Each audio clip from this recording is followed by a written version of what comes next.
주는 그리스도시요 살아계신 하나님의 아들이시니이다. 아멘. 오늘 사도행전 12장의 말씀을 통해서 하나님이 주인된 인생은 강하다, 하나님의 주인된 인생은 강하다라는 제목으로 말씀 나누도록 하겠습니다. 원래 우리 인간은 하나님이 주인된 인생 아니었습니까? 그런데 우리 인간이 범죄한 이유로 하나님을 떠나 내가 나의 주인이 된 것입니다. 그것을 보고 창세기 3장 사건이라고 얘기합니다. 그 뒤로 사단이 내 인생의 주인이 된 것입니다. 내가 내 인생의 주인인 것처럼 보였는데 알고 보니까 내 인생의 주인이 사단입니다. 그게 바로 창세기 6장의 네피림 사건입니다. 그리고 세상의 성공과 돈과 명예, 이러한 것들이 내 인생의 주인이 되어버린 겁니다. 그게 창세기 11장 사건입니다. 그래서 하나님께서는 여자의 후손, 곧 메시아 그리스도를 우리 인생의 주인으로 약속하신 것입니다. 그분이 바로 오신 것입니다. 그분이 오셔서 하나님 만나는 길을 여신 줄 믿습니다. 우리의 모든 죄 문제를 해결해 주실 줄 믿습니다. 사단의 권세를 멸하신 줄 믿습니다. 그래서 요한복음 19장 30절에 다 이루었다, 다 끝낸 줄 믿습니다. 그 예수님을 영접하는 자, 곧 그 이름을 믿는 자들에게는 하나님의 자녀가 되는 권세를 주셨으니, 하나님이 세상을 이처럼 사랑하사 독생자를 주셨으니 이는 저를 믿는 자마다 멸망치 않고 영생을 얻게 하려 함이라. 내가 진실로 너희에게 말하노니 내 말을 듣고 믿는 자는 영생을 얻었고 심판에 이르지 않았느니 사망에서 생명으로 옮겼느니라. 이 사실을 여러분이 믿는 여러분 속에 지금도 너희가 하나님의 성전인 것과 하나님의 성령이 너희 안에 거하시는 줄 알지 못하느냐. 우리 인생의 주인이 바로 바뀐 줄 믿습니다. 예수님을 구주로 영접하는 순간 우리 인생의 주인이 바로 하나님이십니다. 그때부터 저와 여러분들 속에 지금도 영원까지 성령께서 나와 함께 하셔서 우리를 인도하시는 줄 믿습니다. 오늘 내 인생의 주인은 하나님이세요. 이 사실을 믿고 한 주 살아갈 때에 여러분 강한 인생이 될 줄 믿습니다. 옛날 유명한 가수의 그 제목이, 노래 제목이 내 인생은 나의 것, 내 인생은 나의 것이라는 제목이 있어요. 그 가사가 내 인생은 나의 것, 내 인생은 나의 것, 그냥 나에게 맡겨주세요. 내 인생은 나의 것, 내 인생은 나의 것, 나는 모든 것 책임질 수 있어요. 이런 가사입니다. 여러분, 내 인생은 내 것이 아니에요. 나에게 맡겨달래. 내가 모든 것 책임질 수 있대요. 여러분, 우리 인생의 주인이 하나님이신 줄 믿습니다. 여러분, 내 인생의 주인이 내가 되면 한계가 와요. 몰라서 그렇지 결국 무너지게 되어 있습니다. 예전에 어떤 얘기를 들은 얘기인데, 어떤 젊은 여자가 결혼할 쯤이 돼서 남자를 만났는데 그 가정 배경이 너무 좋고 남자가 돈이 많고 그런 사람이에요. 그래서 이제 자기 부모님한테 소개해 주었습니다. 그래서 상견례를 하고, 그런데 이 여자의 부모님들이 그 남자의 배경을 보니까 돈은 많고 잘하는데 이 딸을 결혼시키면 행복하지 않을 것 같은 거예요.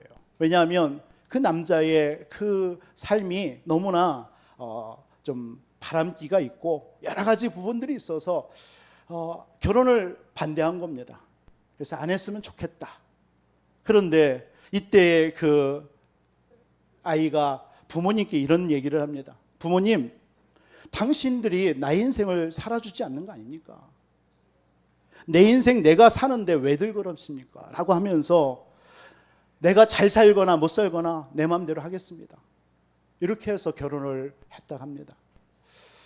부모님들은 그 삶이 뻔히 알기 때문에 그걸 반대했던 것인데, 결국은 내 인생 내가 살겠다. 그렇게 해서 결혼을 했는데 결혼하고 얼마 후에 이혼하고 결국 실패로, 그런 얘기들을 봤습니다. 여러분, 저와 여러분들의 인생 누가 주인입니까? 오늘날 많은 세상의 사람들 미디어를 보면은, 방송 미디어 보면은 내가 내 주인이야, 내 마음대로 살아야 돼, 이런 것들을 부추기는 내용들이 얼마나 많은지 모릅니다. 여러분, 지금 세상의 모든 문화는요, 흑암의 문화는 어떤 문화냐? 네가 신이다, 네가 하나님 될 수 있어, 그걸 얘기하는 겁니다. 특히 이 뉴에이지 문화와 모든 이 뉴에이지라는 이 단체가 세상의 모든 문화라든가 어떤 사회, 경제 모든 부분을 다 장악했잖아요. 뭘 얘기하느냐? 네가 하나님이 될 수 있어. 너에게 어마어마한 능력이 네 안에 있어. 너에게 감추어져 있어. 그걸 끌어내. 그래서 명상해. 너를 발견해야 돼. 이걸 자꾸 얘기하고 있습니다. 그러니까 이런 얘기들이 오늘날 젊은 아이들 속에 많이 들어가니까요, 하나님에 대해서 그냥 피상적으로 아는 거예요. 지금 시대가 그런 시대입니다. 네가 주인이라는 것입니다. 여러분, 살아가면서 내 인생의 주인이 과연 누구인지 여러분 생각해 본 적 혹시 있습니까? 오늘 본문의 말씀을 가지고 한번 내 인생의 주인이 과연 하나님이신지, 아니면 내가 내 인생의 주인으로 살고 있는지를 오늘 말씀을 통해서 한번 좀 생각하고 점검하는 시간 갖기를 먼저 주님의 이름으로 축복합니다. 오늘 본문은 무슨 내용이냐면 이제 예루살렘 교회입니다. 본교회예요. 예수님께서 제자들을 통해서 세운 교회가 예루살렘 교회예요. 그 예루살렘 교회에 핍박이 시작되기 시작합니다. 이거 어느 정도의 핍박이냐? 야고보 사도를 죽입니다. 이 헤롯 왕이. 그리고 이거 죽이니까 유대인들이 너무 좋아하는 걸 보고 베드로 사도까지도 죽이려고 잡아서 옥에 가둔 겁니다. 마침 무교절이라 6월절이 지난 후에 하기 위해서 이제 옥에 가둔 사건이 벌어진 것입니다. 그게 오늘 본문의 배경이고 그 예루살렘 교회에 핍박이 오기 시작한 것입니다. 여러분, 왜 오늘 이 예루살렘 교회에 이런 사건들이 벌어졌을까요? 사실은 알고 보면 그 배후에는 이 예루살렘 교회가 복음을 받았지만 어떤 복음이냐면 나의 복음입니다. 내 전통과 유대 전통과 유대의 관습을 따라야 된다라는, 그래서 예수 믿어도 할례를 받아야 된다라는 이런 어떤 이상한 전통과 그 관례에 의해서 나의 복음이었습니다. 그런 속에서 이 핍박을 통해서 너희들의 인생의 주인이 네가 아니라 하나님이다라는 사실을 깨닫게 하는 사건이 오늘 본문의 사건입니다. 그래서 교회와 저와 여러분들에게 오는 여러 가지 어려움과 핍박도 있잖아요. 여러분, 갈등도 있지 않습니까? 그 시간은 하나님이 여러분의 인생 가운데 개입하는 시간입니다. 하나님이 개입하는 시간이에요. 그때 여러분들 오늘 본문에 우리 12장 전체를 보면 하나님께 기도로 나아갑니다. 그때에 우리 인생의 주인이 하나님임을 깨닫게 하는 것입니다. 우리 갈라디아서 2장 20절 우리는 잘 고백합니다. 내가 예수님을 영접한 후에 내 안에 내가 산 것이 아니라 내 안에 그리스도께서 사신 것이라. 내가 육체 가운데 사는 것은 나를 위해서 사는 것이 아니라 내 안에 그리스도를 위한 삶이다라고 고백했습니다. 바울의 고백입니다. 요한복음 2장에도 1절로 10절에 예수님께서 첫 사역을 어디서 시작했습니까? 가나 혼인잔치에서 시작했습니다. 가나 혼인잔치에 손님으로 초대받은 겁니다. 손님으로요. 그러니까 그 가나 혼인잔치에 마침 포도주가 모자란 거예요. 처음에는 모자랐어요. 그러나 점점 손님들이 오면서 떨어지게 되었던 것입니다. 이때에 예수님의 어머니 마리아가 예수님께 얘기하는 거예요. 이 집에 포도주가 떨어졌나이다. 그때 예수님께서 뭐라고 얘기합니까? 내 때가 아직 되지 않았다. 그런데도 이 마리아는 예수님이 누구라는 것을 분명히 알고 있기 때문에, 하나님의 아들이라는 걸 아는 것은 마리아는 알잖아요. 그렇기 때문에 종들에게 하인들이 예수님이 하는 말을 그대로 하라고 얘기하죠. 그래서 예수님이 종들에게 명령해서 항아리에다가 물을 떠다 주고 그 떠다 준 물을 연회장에 갖다 주라고 그랬습니다. 그 물로 된 그 포도주를 연회장이 맛보고 그 신랑을 불러서 칭찬하는 내용이 요한복음 2장입니다. 무슨 내용입니까? 거기에 한마디로 요약이 뭡니까? 예수님이 손님이 아니라 주인 될 때는 모자라는 인생이 넘치는 인생이 된다는 것입니다. 영국이 한때, 영국은 바이킹족입니다. 바다를 삼아서 해적질을 하면서 하던 나라가 영국이에요, 사실은요. 그런데 1800년대 빅토리아 여왕이 되면서 대영 제국은 해가 지지 않는다라고 할 정도로 부강한 나라가 됐어요. 이 빅토리아 여왕이 어떤 사람이에요? 굉장히 믿음의 사람입니다. 이 빅토리아 여왕이 시간만 되면 어디를 찾아가냐면 서민들을 만나는 거예요.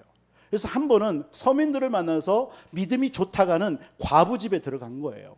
그래서 그 과부하고 이런저런 신앙의 얘기를 하다 보니까 너무 감동이 된 거예요. 그래서 그 여인에게 이 여왕이 질문을 했다 합니다. 당신이 참 신앙이 깊은 것 같은데 지금까지 살아오는 인생 가운데 가장 귀중한 손님이 누구십니까? 라고 물었어요. 그러면 당연히 이 여인은 예수님이에요 라고 할 줄 알았는 거예요. 그랬더니 이 여인의 입에서 뭐라고 얘기하느냐, 나에게 가장 귀한 손님은 당신입니다. 여왕님이십니다. 이렇게 고백한. 이게 실망을 한 거예요, 빅토리아 여왕이. 그래서 물었습니다. 나는 당신의 신앙이 깊은 것을 알고 당신에게 가장 귀중한 손님이 예수님이라고 나는 대답해 주기를 원했는데 나라고 얘기해서 너무 실망한다 라고 얘기했습니다. 그랬더니 이 여자가 하는 말이 그런 겁니다. 웃으면서, 여왕님, 예수님은 결코 내 인생의 손님이 아닙니다. 그 예수님은 나의 주인입니다. 이렇게 고백한 거예요. 그때 이 여왕이 그걸 알아듣고, 그렇죠? 자기는 지금까지 자기네 집과 자기 인생에 한 번도 예수님을 손님으로 모신 적이 없대요. 주인으로 모셨습니다.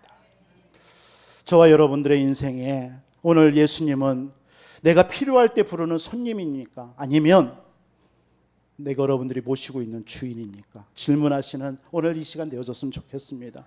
바울이 예수님을 주인으로 모시고 나서 빌립보서 3장에 이런 고백을 했잖아요. 자기에게 있는 모든 것들을 다 배설물로 여기겠노라고. 그리스도를 얻은 것이 최고의 가치라고. 그리스도를 얻은 것이 최고의 상급이라고. 저와 여러분들에게도 이렇게 그리스도가 발견되기를 주님의 이름으로 축원드리겠습니다. 그래서 자신에게 육신에 있는 질병도 그 질병에 매이지 않았습니다. 그 질병을 통해서 도리어 하나님의 은혜를, 하나님의 그 족한 은혜를 깨닫는, 그래서 약할 때가 강함이라고 바울은 고백한 줄 믿습니다. 저와 여러분들의 인생에 하나님이 내 인생의 주인이 되시기를 오늘 이 시간 예수님의 이름으로 축원드립니다. 날마다 예수님을 내 인생의 주인으로 모시는 삶을 사시기를, 내 인생의 주인임을 고백하시기를 다시 한번 주님의 이름으로 축복합니다. 그렇다면 지금부터 우리는 하나님이 주인된 인생을 살기 위해서 어떻게 살아야 되느냐, 오늘 본문을 통해서 두 가지를 우리에게 깨닫게 하십니다. 첫 번째로는 하나님의 은혜를 체험하며 살아가시기 바랍니다. 하나님의 은혜를 체험하면서 사세요. 오늘 예루살렘 교회에 닥친 핍박, 이 고난이 뭐예요? 두 가지의 믿음을 갖기를 우리에게 말하고 있는 거예요. 무엇입니까? 오늘 스데반이 야고보가 살인을 칼로 죽임을 당한 거예요. 그 사건과 또 하나의 사건이 뭡니까? 베드로 사도가 옥에 갇힌 사건입니다. 그 예루살렘 교회는 지금 완전히 지금 굉장히 막 혼란 가운데 있는 거예요. 지금 교회에 그 사도들이, 지도자들이 다 잡혀가고 죽는 일이 벌어진 거 아닙니까? 이때에 이 두 가지 어떤 믿음입니까? 야고보의 순교를 보면서 우리는 하나님께서 우리에게 어떤 믿음을 갖기를 원해요? 하나님의 절대 주권을 믿으라는 거예요. 베드로는 하나님께서, 그런데 야고보는 죽이고 베드로는 살렸단 말이에요. 오늘 감옥에 갔는데 천사를 통해서 건져냈단 말이에요. 베드로를 살린 것을 통해서는 우리가 어떤 믿음을 우리가 알 수 있습니까? 하나님은 합력하여 선을 이루시는 하나님이십니다. 그래서 하나님께서는 그 베드로를 살려서 성화시키는 거예요. 그래서 사명 감당케 하시는 줄 믿습니다.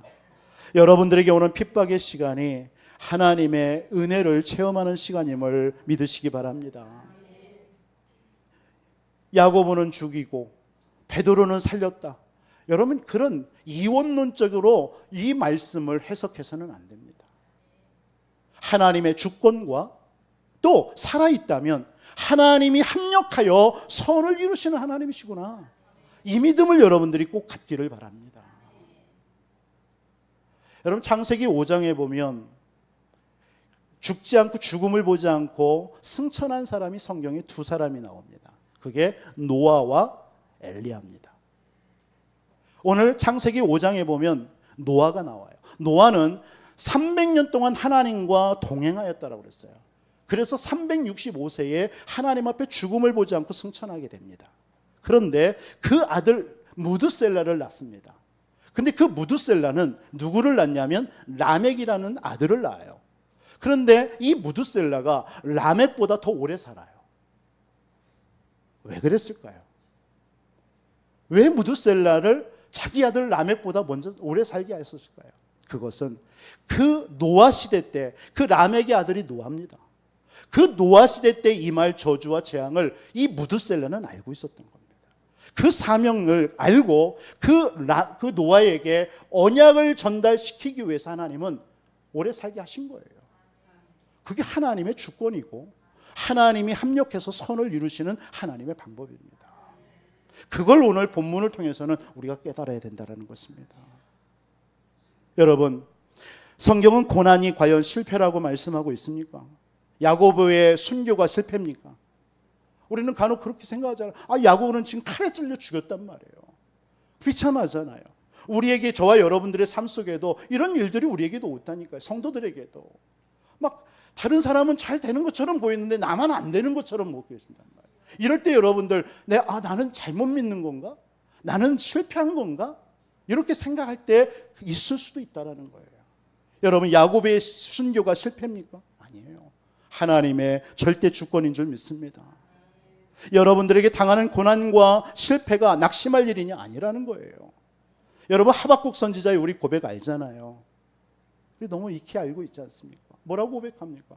하박국이 그 질문한 거예요. 하나님, 악인들이 왜 저렇게 잘 돼요? 근데 우리 의인은 이렇게 왜 고난을 당해요? 질문했어요. 하나님은 그 부분에 답을 주지 않았어요.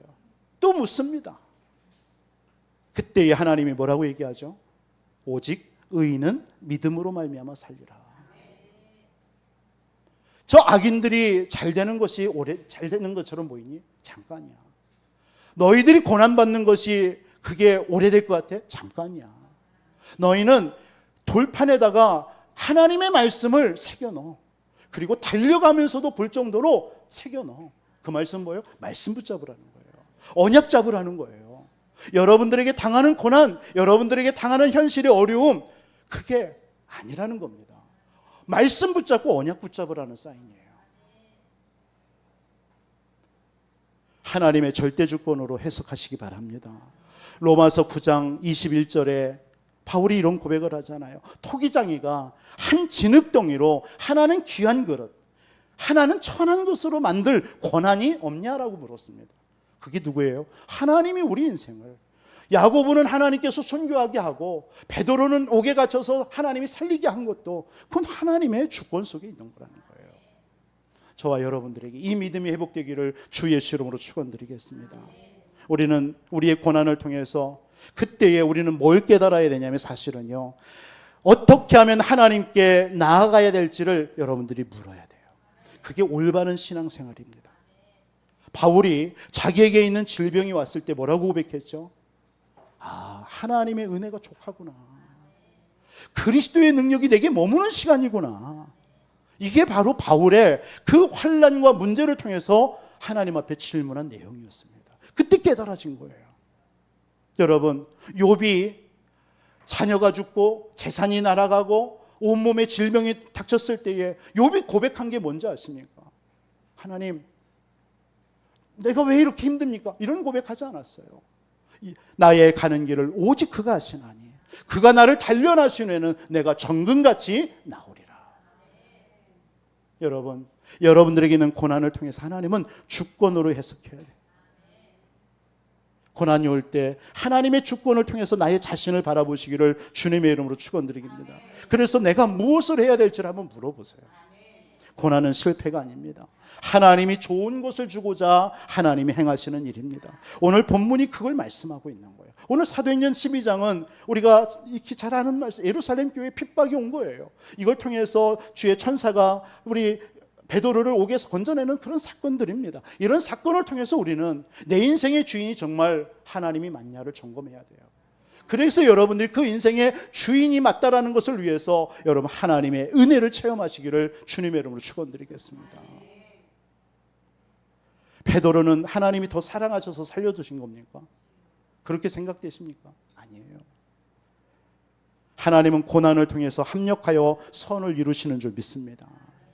로마서 8장 28절에도 우리가 알거니와 하나님을 사랑하는 자 곧 그 뜻대로 부르심을 입은 자들에게는 모든 것이 합력하여 선을 이룬다고 그랬어요.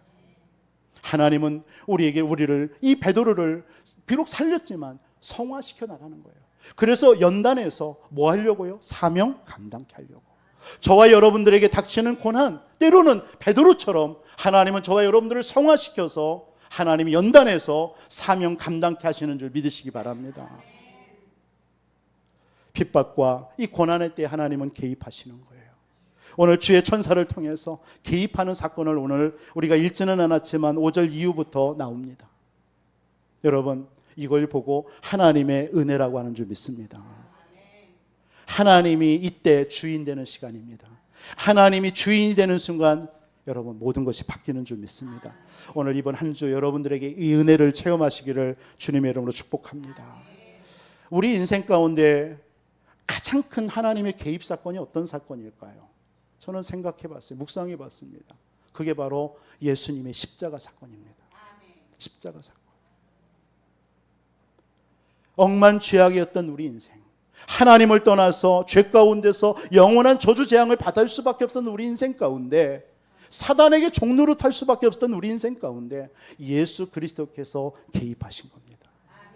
그래서 이 땅 가운데 오셔서 십자가에 죽으시고 우리를 살려내신 거예요. 바울은 그 사건을 보고 예수님의 마음을 품으라 이렇게 표현했습니다. 여러분들에게 예수님의 마음을 품는 은혜가 있기를 바랍니다. 예수님의 마음, 하나님과 동등됨을 취할 것을 여기지 않고 사람의 모양으로 와서 종의 형체로 와서 십자가에 피 흘려 죽으심으로 우리를 구원하신 그 예수님의 마음을 품는 은혜가 있기를 주님의 이름으로 축원드립니다. 오늘 베드로는 옥에 갇혔습니다. 한계 상황입니다. 그래서요. 무엇을 할 수 있는 게 아무것도 없어요. 이때 하나님은 개입하신 거예요.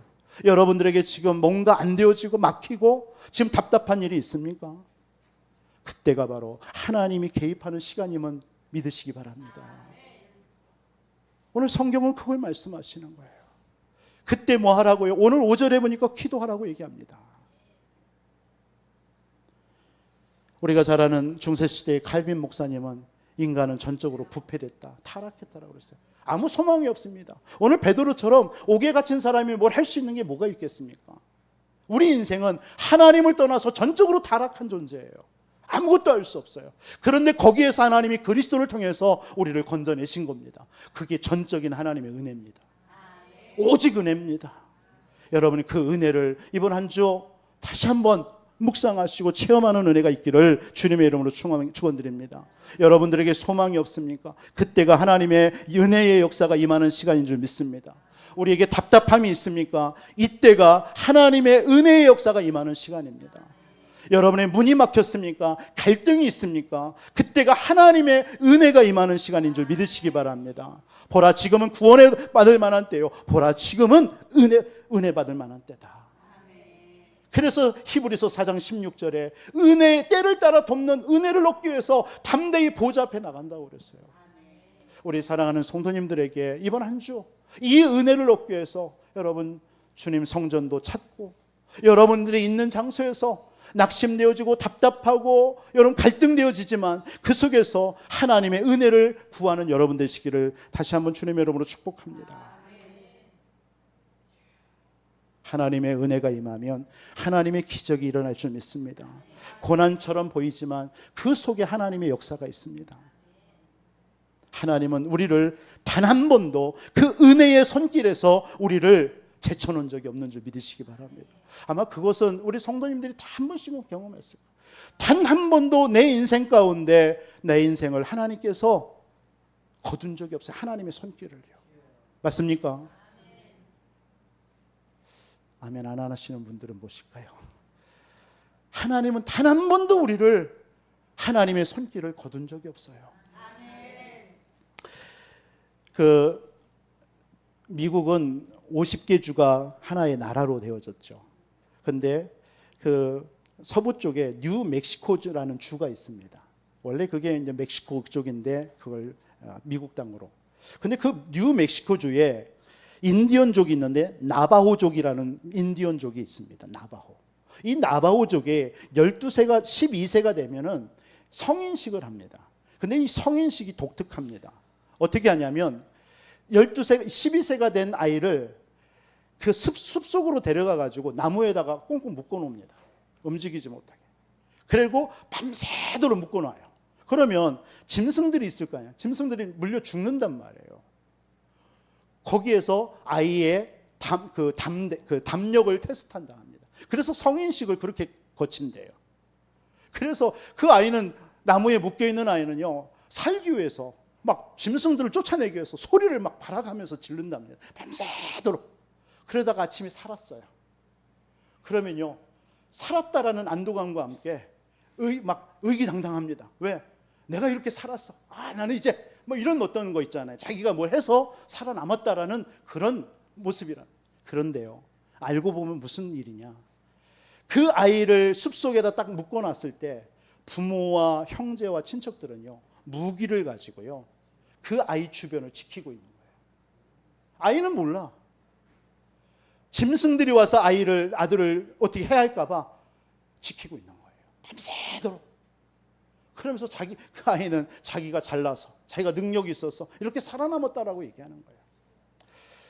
여러분, 우리도 마찬가지인 줄 믿습니다. 하나님은 보이지 않게 저와 여러분들을 은혜의 손길로 우리를 지키시고 지금도 하나님은 일하고 계시는 줄 믿으시기 바랍니다. 여러분, 오늘 그 은혜가 여러분들이 깨달아져야 돼요.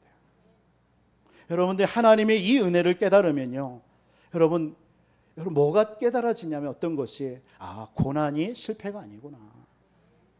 여러분, 고난은 절대 실패가 아닙니다. 그게 하나님의 은혜의 통로입니다. 저는 지금까지 제 신앙과 제 인생도 이렇게 돌아봤을 때 많은 여러 어려움과 역경들이 있었습니다. 그 모든 것들을 하나님이, 내 노력도 아닙니다. 나의 능력도 아닙니다. 나는 부족합니다. 그런데 하나님의 전적인 은혜로 하나님이 인도하셨습니다. 그건 부인할 수 없는 나의 신앙의 고백입니다. 여러분들도 그렇지 않겠습니까? 여러분, 비바람과 폭풍이 없으면 사막이 되어진다고 합니다. 항상 좋은 날씨만 계속되면요, 땅은 메마르고 황폐해진대요.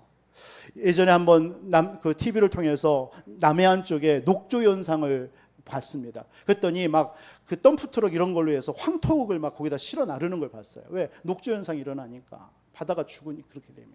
그런데요, 태풍이 한번 와버리니까요, 녹조 현상이 싹 사라져 버렸어요. 여러분, 태풍과 비바람이 때로는 우리에게 막 힘들어요. 불편해요. 안 좋아요. 그런데 그게 꼭 안 좋은 것만은 아니다라는 걸 그때 깨달았어요. 저와 여러분들의 인생에도 이런 시련과 어려움이 여러분들이 있을 수 있잖아요. 평탄함만 계속되면요, 그 사람은 성장하기 힘들다고 한답니다.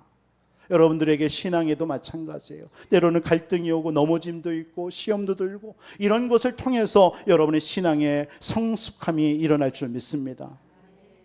오늘 야고보의 순교와 베드로의 옥에 갇히는 이 일, 믿는 자에게도 이런 핍박과 고난이 올 수 있겠죠.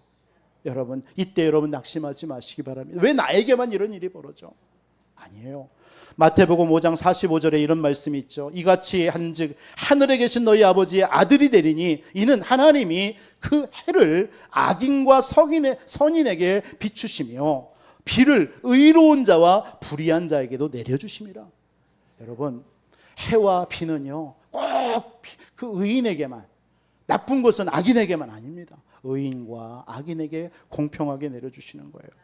오늘 이 예루살렘의 이 어려움, 순교, 핍박을 통해서요, 뭐가 깨달아지냐면요, 여러분, 이 예루살렘 교회는 두 파가 존재합니다. 어떤 파냐면 정통 히브리파 유대인들 중에서 예수를 믿은 기독교인들이 있습니다. 이들. 그런데 이 예루살렘 교회는 또 어떤 파가 있냐면 헬라파 유대인들 중에서 예수 믿은 기독교인들이 있어요. 헬라파는 뭐죠? 이방인이었단 말이에요. 그러다가 유대교로 개종을 했단 말이에요. 그들 중에 예수 믿는 사람이 있단 말이에요. 그런데 여러분 스데반이라든가 빌립이 누군지 아십니까? 그들이 다 헬라파 유대인들이에요. 그러니까 초대교회 이 예루살렘 교회에 핍박은 누구에게 많이 겨냥이 되었냐면 그 이방인들에 의해서 개종한 기독교인들에게 많은 핍박이 있었던 겁니다. 그때에 그 정통 히브리파 유대인들은요, 그들의 핍박과 순교를요 방관하고 있었습니다. 사실은요. 그런데 오늘 사도행전 12장에 이제는 자기들에게 지금 사도, 야고보 사도, 베드로 사도가 죽고 핍박당하는 일이 벌어진 거예요. 이걸 통해서 뭐가 깨달아졌냐면 회개한 거예요. 우리가 저 헬라파 유대인들의 저 고난과 핍박을 받을 때 우리는 그냥 방관하고 아무렇지도 않고 나몰라 했는데 자기들에게 이 문제가 와버리니까 깨달아지는 거예요. 우리가 하나님 앞에서 잘못했구나.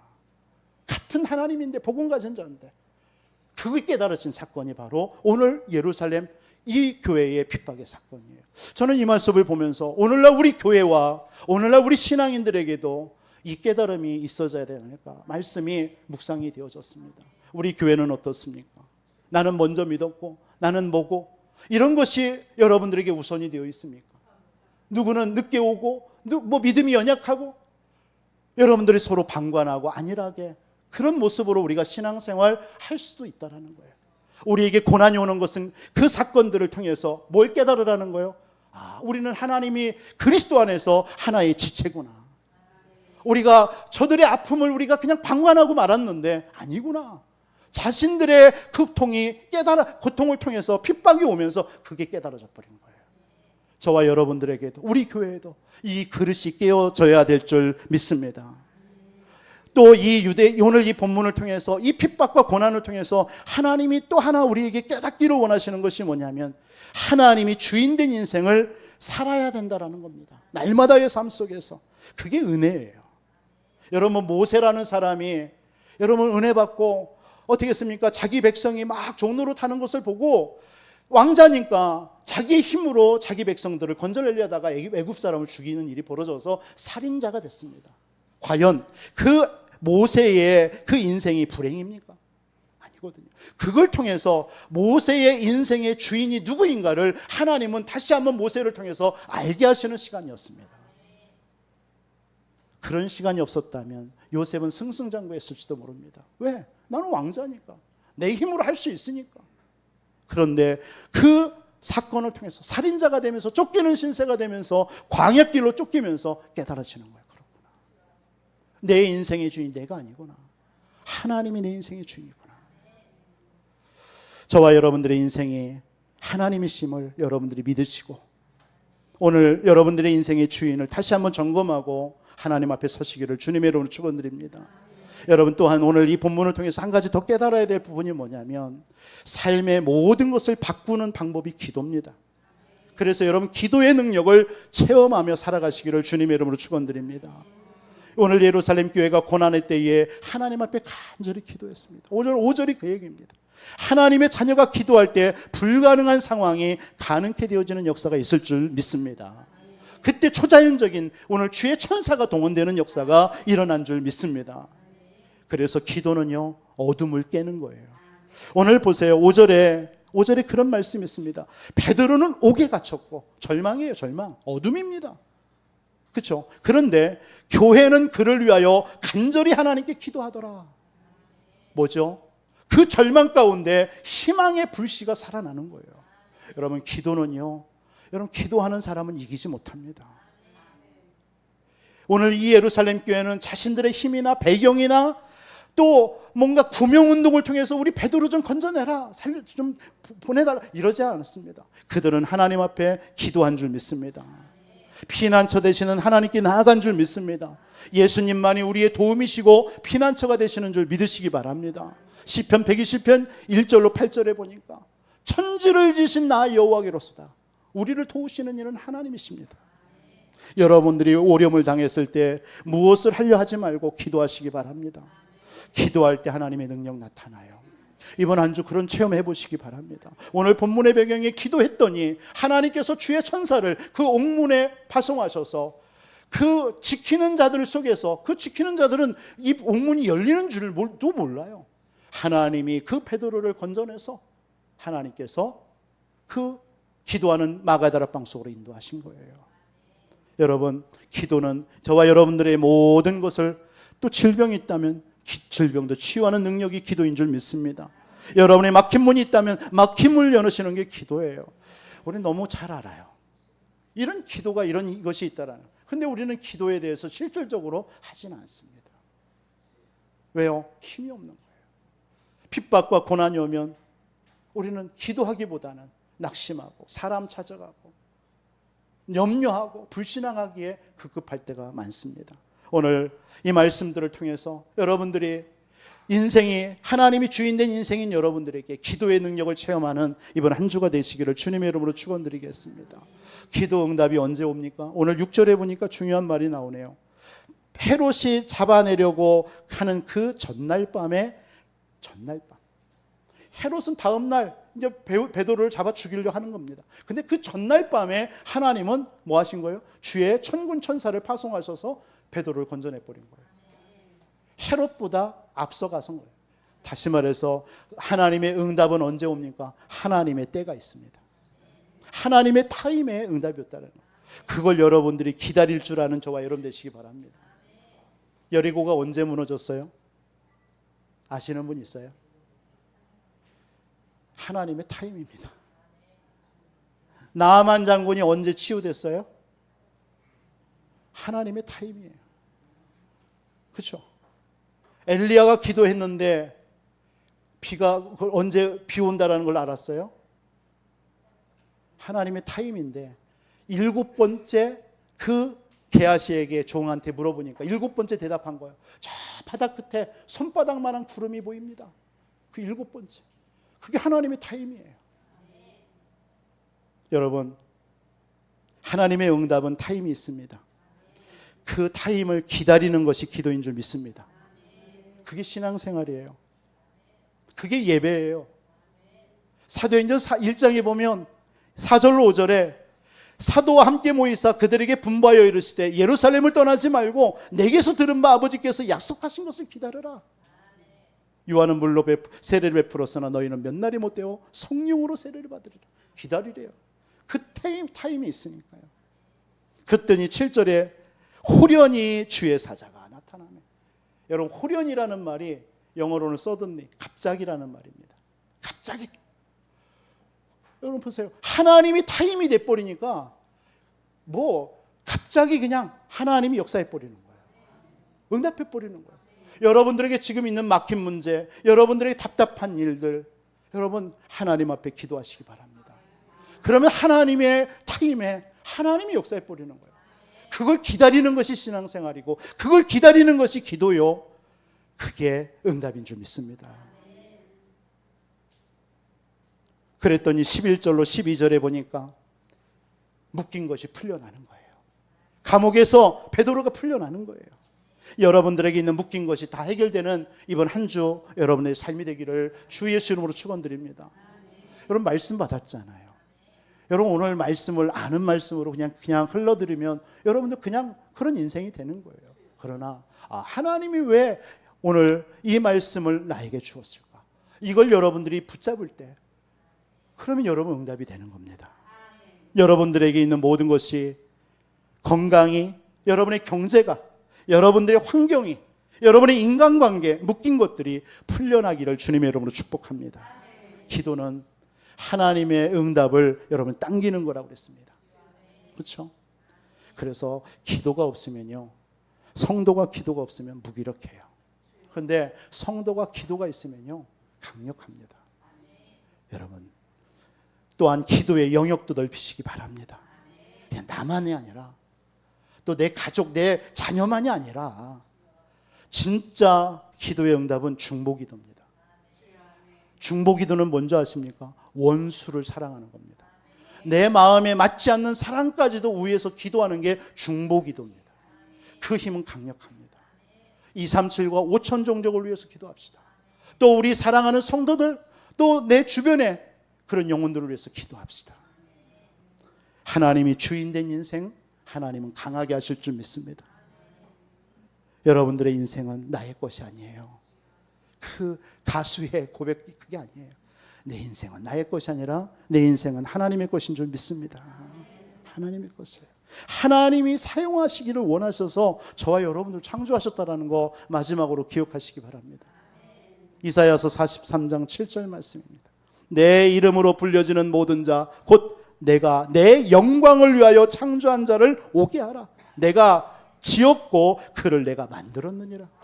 21절에 보니까 이 백성은 나를 위해 내가 나를 위하여 지었나니 나를 찬송하게 하려 함이라. 하나님이 주인된 인생 강한 줄 믿습니다. 이번 한 주 이런 은혜가 우리 모든 사랑하는 성도님들 가운데 있기를 다시 한번 주님의 이름으로 축원드리겠습니다. 살아계신 아버지 하나님, 우리 인생의 주인임을 오늘 또 고백하며 우리의 모든 걸 주님께 맡깁니다. 하나님의 은혜를 내려 주시옵소서. 우리에게 기도의 능력이 체험되는 한 주 되게 하여 주옵소서. 그래서 우리 모든 성도님들 강력하게 아버지 하나님 앞에 쓰임받는 아버지 하나님의 역사 있게 하여 주시옵소서.